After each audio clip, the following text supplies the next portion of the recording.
Fala pessoal, tudo bem com vocês? Vamos bater um papo hoje sobre direitos humanos, direitos fundamentais e responder a dúvida aí do título do vídeo. Existem direitos que são absolutos? Antes, aqueles recadinhos básicos de sempre. Se você gostar desse vídeo, curta, compartilhe, comente bastante aí na caixa de comentários. Eu tento responder todo mundo na medida do possível. É uma coisa bastante importante para o canal, esse engajamento que ajuda a gente aí a crescer e ganhar relevância dentro do algoritmo do YouTube. E você que não é inscrito, que está assistindo esse vídeo, puxa, não custa nada. Se inscreve aí no canal, ajuda, dá essa força pra gente. Isso é muito importante pra gente continuar aqui construindo conhecimento, trazendo conhecimento pra gente se dedicar, roteirizar, gravar e compartilhar com vocês conhecimento. Eu falo isso porque cerca de 80% do público que frequenta o canal não é inscrito. Então, pô, vamos lá, cara, ajuda aí, não custa nada. Clica aí, se inscreve no canal e ative os sininhos de notificação só se você quiser receber notificações de quando saírem vídeos novos. É muito comum e eu acredito que você já viu eu dizendo aqui diversas vezes que não existem direitos que sejam absolutos, e também acredito que vocês, quem acompanha aí o canal do Dead Conscience, sabe que ele também costuma usar essa expressão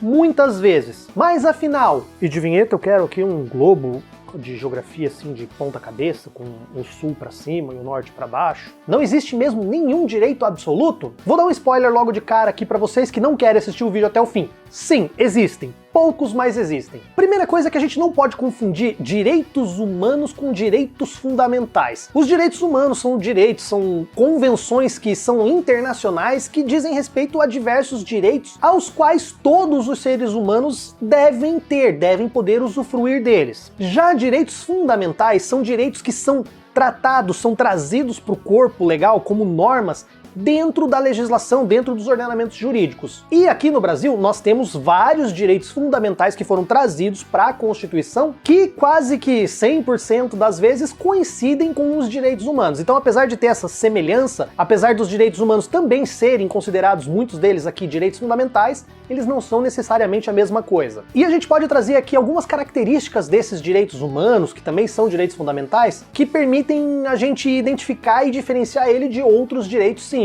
Um desses princípios é a universalidade. Esse direito fundamental que está na Constituição, ele é para todas as pessoas, ele atinge, ele protege todas as pessoas que, por exemplo, estão dentro do nosso país ou estão protegidos pelas nossas leis. Outra característica é que esses direitos são imprescritíveis, eles não acabam, eles não se encerram com o passar do tempo, sabe? São direitos que você tem e vai ter eles para sempre. Outra característica que a gente também costuma dizer que esses direitos têm é que eles são inexauríveis, ou seja, eles são inesgotáveis. Você não tem um rol fixo de direitos fundamentais, de direitos humanos, e vai ser só aquilo e pronto. Não, esses direitos eles podem se ampliar, eles podem surgir novos direitos e esses direitos podem vir a integrar o rol desses direitos fundamentais. Um caso, por exemplo, bastante interessante que está em discussão agora, muita gente defende como um direito fundamental, como um direito humano, é o acesso à internet, é você poder usufruir da internet. Os direitos fundamentais, os direitos humanos, eles também são inalienáveis, você não pode vender, não pode dispor eles, mas eu deixei uma dessas características para o final,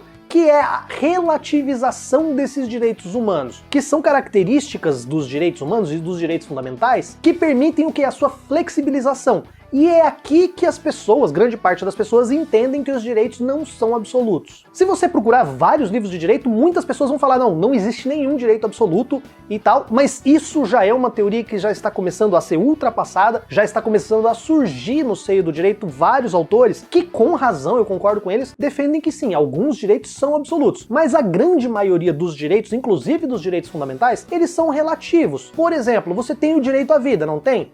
Tem, todo mundo tem direito à vida. O direito à vida ele pode ser relativizado? Pode, a nossa própria Constituição, ela prevê, por exemplo, a pena de morte em caso de guerra. Por quê? Porque ali ela trata, por exemplo, a questão da soberania nacional, da segurança do Estado e a segurança de todo o resto da população como um bem maior do que uma vida individual. Então, nesses casos, ela acaba permitindo o quê? A aplicação da pena de morte. Isso eu tô falando no Brasil, mas existem outros países que possuem, por exemplo, os Estados Unidos, possuem a pena de morte até para crimes regulares. Mas nós temos outros direitos que também são fundamentais, por exemplo, o direito à liberdade. Mas esse seu direito à liberdade, ele pode ser também limitado, ele pode ser flexibilizado. Se você, por exemplo, for condenado, tiver uma condenação aí, transitou em julgado, você pode ser recolhido a uma penitenciária. Mesmo sendo inocente, você também pode ter esse direito de liberdade restringido, por exemplo, com uma prisão preventiva ou uma prisão temporária, que são casos excepcionais, mas que se pensa o quê? Num bem público maior. Então, aquela sua liberdade ela pode ser temporariamente restringida. A propriedade também é vista como um direito humano, é visto como um direito fundamental e ela também sofre restrições. Por exemplo, você pode usucapir uma propriedade, você pode perder uma propriedade por uso capião. Ou também você pode perder essa propriedade de repente numa expropriação, para leilão, por causa de uma dívida. Enfim, são várias as hipóteses em que esses direitos fundamentais eles encontram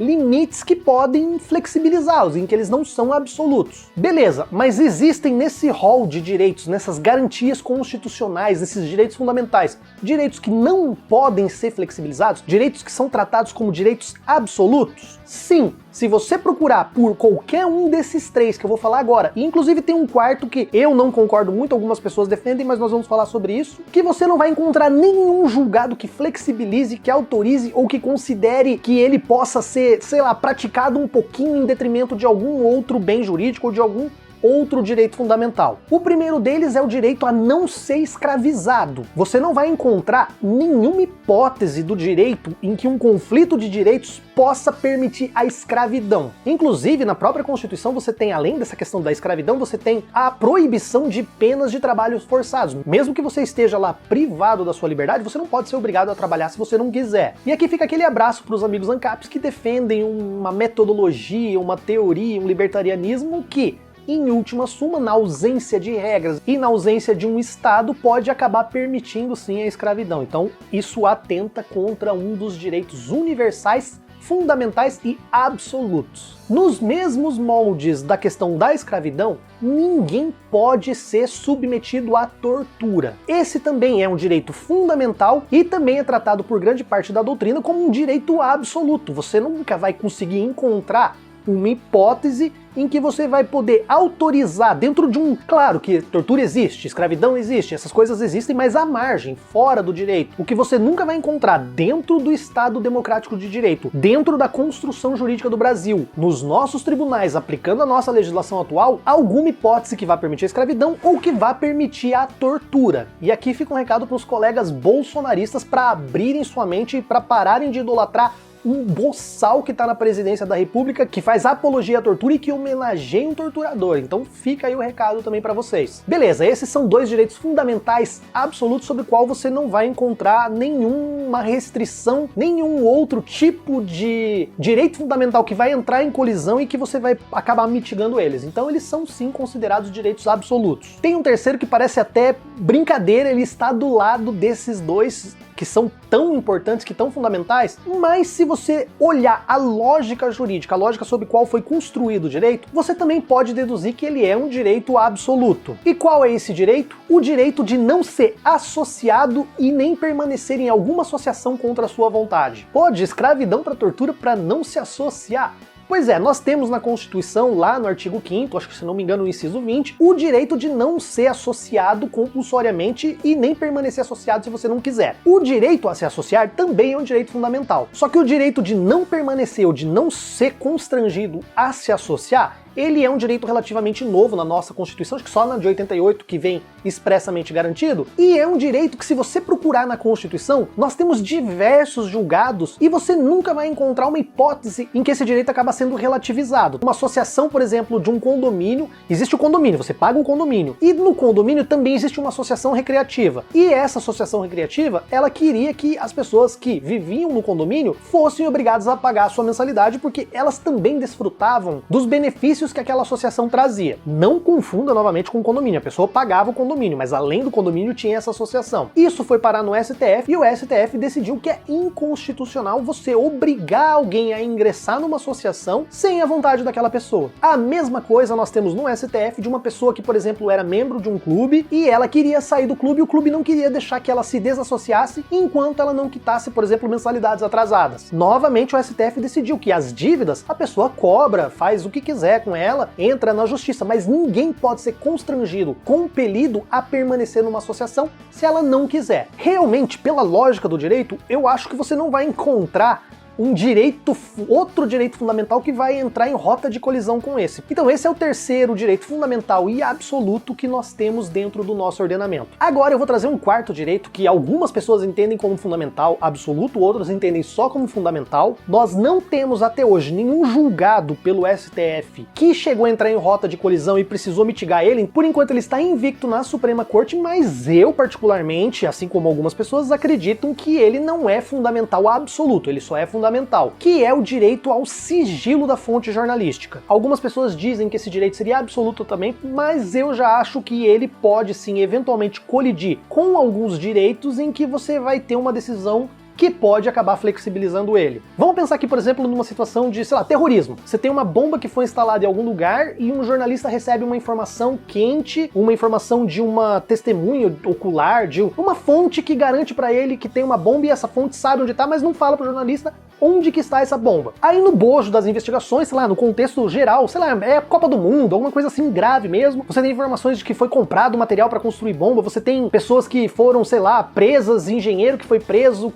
que fala, não, realmente eu construí essa bomba. Você tem todos os indícios de que aquela bomba pode realmente existir. Você acha que nesse caso o STF não vai relativizar e vai determinar que se quebre o sigilo dessa fonte para se revelar onde está, por exemplo, uma bomba e salvar muitas vidas? Fica aí uma hipótese que eu acredito que sim.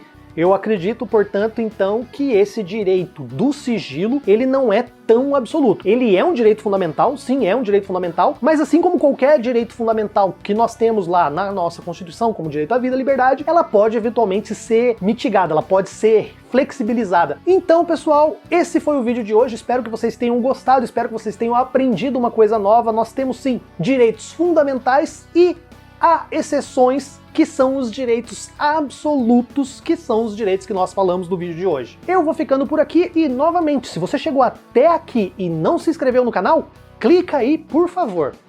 Um abraço a todos.